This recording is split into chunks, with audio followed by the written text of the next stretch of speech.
तर या ठिकाणी आपण क्वेश्चन नंबर 37 सॉल्व करणार आहे. तर क्वेश्चन नंबर 37 दिलेला आहे. A black sphere has radius R whose rate of radiation is E at temperature T. तर एक ब्लॅक स्पियर दिलेला आहे, त्याचे रेडियस आर आहे, रेट ऑफ इमिशन ई दिलेला आहे, कधी जेव्हा टेम्परेचर टी इतकं असेल. If radius is made R/3, तर रेडियस किती झाली R/3 and temperature 3T, the rate of radiation will be. तर आपल्याला रेट ऑफ रेडिएशन या ठिकाणी फाईंड करायचं आहे. तर हा क्वेश्चन 2023ला आलेला होता. तर याच्यात 4 ऑप्शनपैकी पहिलं जे ऑप्शन आहे ए ई, बी ऑप्शन आहे 3E, सी ऑप्शन आहे 6E आणि डी ऑप्शन आहे 9E. या 4 ऑप्शनपैकी या क्वेश्चनचा करेक्ट आन्सर काय असणार आहे. चला तर सॉल्व करूया आणि मग डिसाईड. या क्वेश्चनमध्ये एक ब्लॅक स्पियर दिलेला आहे, ज्याचे रेडियस आर इतकी आहे आणि रेट ऑफ रेडिएशन जे आहे ती किती दिले आहे तर ई इतकं दिलेलं आहे टेम्परेचर टीला.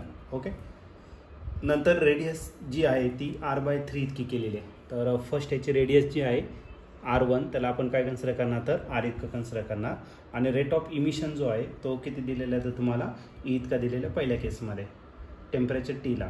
ओके, मग टेम्परेचर T1 जो आहे तो किती दिलेला आहे तर टी इतका दिलेला आहे. दुसऱ्या केसमध्ये जी रेडियस आहे R2 ती किती करायची आपल्याला R/3 इतकी असणार. आणि जो टेम्परेचर आहे T2 तो किती दिला आहे तर तुम्हाला 3T इतका दिलेला आहे. तर रेट ऑफ इमिशन आपल्याला फाईंड करायचं आहे. ओके, तर रेट ऑफ इमिशन जो आहे तर तो असणार आहे Q/T. म्हणजे पहिल्या केसमध्ये जो Q/T दिलेला आहे तर त्याला रिप्रेझेंट केलं आहे ईने. आणि दुसऱ्या केसमध्ये आपल्याला फाईंड करायचं आहे Q/T, त्याला आपण काय कन्सिडर करू E2 कन्सिडर करू. E2 आपल्याला फाईंड करायचं आहे. ओके, तर सर्वात पहिले आपण काय करू स्टीफन्स लॉ या ठिकाणी काय करणार तर यूज करणार आहे. स्टीफन्स लॉ काय सांगतो, amount of heat radiated per unit area per unit time is directly proportional to the 4th power of its absolute temperature. आणि इथं कॉन्स्टंट सिग्मा घेतो आणि त्या सिग्माला म्हटलं जातं स्टीफन्स कॉन्स्टंट. पण आपल्याला या ठिकाणी फाईंड करायचं Q/Tच फाईंड करायचं. एरिया इकडे डिवायडेड, इकडे काय करा मल्टिप्लाय ए सिग्मा T⁴. ए म्हणजे काय एरिया, आणि एरिया किती असणार तर स्पियर आहे ना, तर स्पियरचा एरिया 4πr². सिग्मा T⁴ हा झाला Q/T. ओके, या Q/Tलाच आपण रिप्रेझेंट केलं आहे कशाने तर ईने रिप्रेझेंट केलं आहे. म्हणजे हा जो ई आहे ई कशावरती डिपेंड आहे R² आणि T⁴ या टर्मवरती तो काय असणार तर डिपेंड असणार. ठीक आहे, तर आपल्याला दोघांचं काय करायचं या ठिकाणी रेशो फाईंड करायचा. मग दोघांचा रेशो फाईंड करायचा. E2ला कशाने डिवायडेड करणार तर E1ने डिवायडेड करणार. E1 म्हणजेच आपला काय तर ई इतका आहे. ओके, E2 जो आहे तो काय तर R2चा 4th² आणि T2 जो आहे त्याचा किती पॉवर 4th पॉवर, आणि डिवायडेड बाय काय असणार तर तुमचं R1² आणि T1 किती 4th पॉवर. E2 आपल्याला फाईंड करायचा आहे. E1 जो दिलेला आहे तो किती तर ई इतका आहे.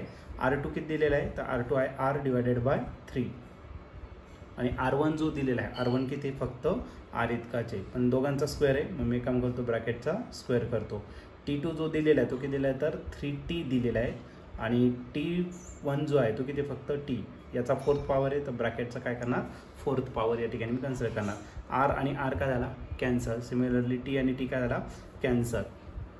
मग आपला E2 डिवायडेड बाय ई जो आहे E2 डिवायडेड बाय ई हा किती राहणार 1/3 त्याचा स्क्वेअर, आणि तो फक्त 3चा कितवा पॉवर 4th पॉवर. ओके, 1चा स्क्वेअर 1च राहील, 3चा स्क्वेअर किती राहिला 9. या 9चा स्क्वेअर 3चा स्क्वेअर 9, परत 9चा स्क्वेअर करा 81. ही कोणाची व्हॅल्यू झाली तर E2 डिवायडेड बाय ईची व्हॅल्यू झाली.